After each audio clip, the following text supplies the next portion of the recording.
Hello, welcome back to Corner Conversations with me, Barry Lilly. Last week we looked at book one in the Abruzzo series under Italian stars. As I stated, it was originally going to be a standalone book, but somebody, I don't know who, said, will there be a book two? And of course, I wrote book two. But one thing I'd like to point out, I did say that it took a long time to write the first book.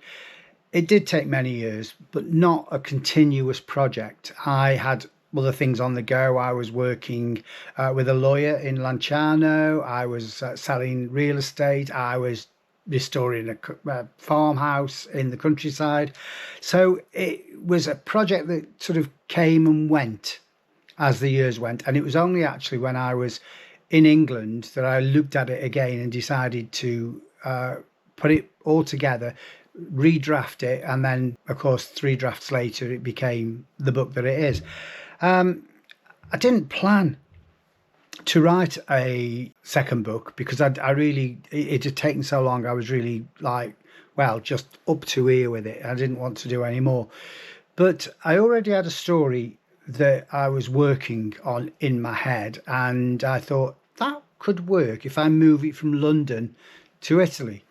And so I wrote book two, One Italian Summer. I took the character of Gabby, who had this troubled life in London, and I put it in Abruzzo, having a sabbatical, a summer off from her job at the magazine. And she meets Riccardo Di Renzo, who also had a troubled life. And they come together, and they seemed as if they sort of pussyfooted around each other for a while. Then they started to get together, and then there's this one moment where it all just implodes.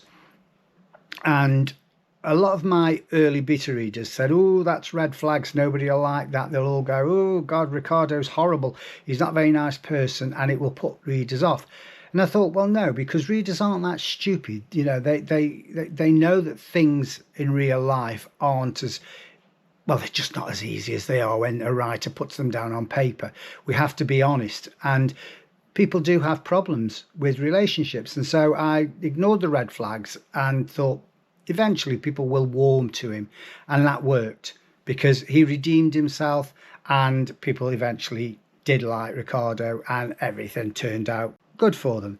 The writing of the second book was much more enjoyable because I applied the principles that I'd learned whilst working at the magazine that I was working for. I had quite a strict but lovely Sicilian editor, and she would often give me 3, 4, 5, even 6 assignments per month. So I was used to working to a deadline, and so I set myself a deadline for the completion of the second book. And because I write to market from start to finish, it took 4 months for 3 drafts and a final check. It went out, and the feedback was really good. There were a few people who didn't like Riccardo as they read through it, but they did stick with it, and they did get the whole concept of, you know, these two troubled people, you know, meeting and their lives coming together. A lot of people did say that they would have preferred if Rosa was in there because they loved Rosa from book one. But I replaced Rosa with Alessio, who was the fashion designer, because I needed a catalyst for Gabby's story.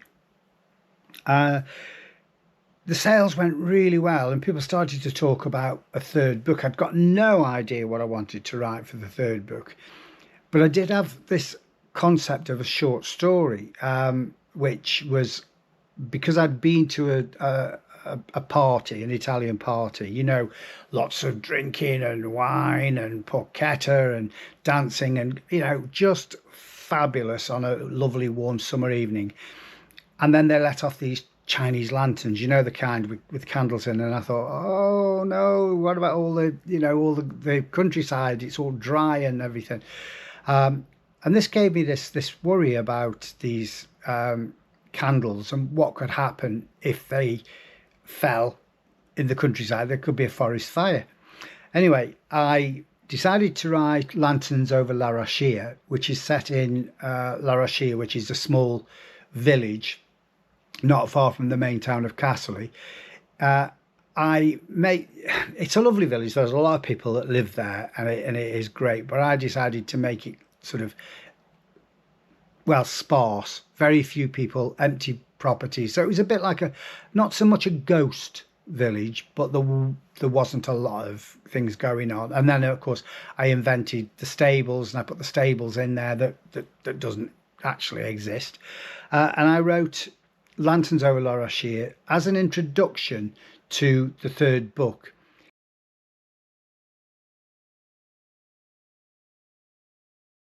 It was sort of a way for me to work out what I wanted the third book to be about. And originally it was going to be about Alina and her family and the stables, but it sort of grew into something completely different, and then became, the Italian secret, which I'm not going to divulge. No spoilers here. I'm not going to ruin it for you. You have to go out and buy the book. But Lanterns Over Laroscia was great because I released it as a free book for the people who are on my Lily's Letters list. You'll find a link down below to register, and you can get your free copy of that and a copy of another book to download. But I decided I'd put it up on Amazon as an ebook, and then it sold. As soon as people had finished reading the first book and the second book, they just went back and read this one because it linked them into the forthcoming book, and I hope it does that. But so, obviously, if you want to see what goes on, either get it for free or get the ebook from Amazon. The Italian Secret. It's now ready for its third and final draft, so it will be out in April as promised, and there is a fourth book planned. Can't really say much about it. I think it's going to feature one of the characters that's in book 3, but I haven't done any planning. There is nothing on my spreadsheets, and everyone that knows me knows Barry loves a spreadsheet. I'm not the best on Excel. I just love to look at a spreadsheet, and I fill it all in and highlight it, and it just makes me feel as if I've done something at the end of the day when I can highlight something. But I will give you a little snippet of a teaser. I am working on a new series. It is set in Italy, again in Abruzzo. Working title is The Olive House, and I'm at the moment writing book 1 in that series. Initially I envisaged it's going to be a series of 3 books. I'm not sure it's going to be so much a romance. It will be women's fiction because obviously that's where I write, and I have to face up to the fact that I write women's fiction. I'm not going to suddenly start saying, oh no, I don't. I do call it life lit, and it's uplit, but top and bottom is it's women's fiction. So there's no need to worry that people go, oh, you're a bloke and you write women's fiction. So what? There are blokes that go home and put dresses on and pretend that they're named Moira. It doesn't affect anything in the great scheme of things, does it? So I'm a writer of women's fiction. That said, the Vodka and Cranberry Club is hopefully due to come out this month. At the moment it's with a different publisher who's looking at it, so I don't have any news yet on a definite date. That's more of a darker story, but I'll tell you more about that later. And next week I'll talk about 52 Weeks, which is my novel about living with cancer, which is funny, so don't worry, it's not going to be sad. It's a funny, humorous book. It's very dear to me, very personal. So until then, what can I say but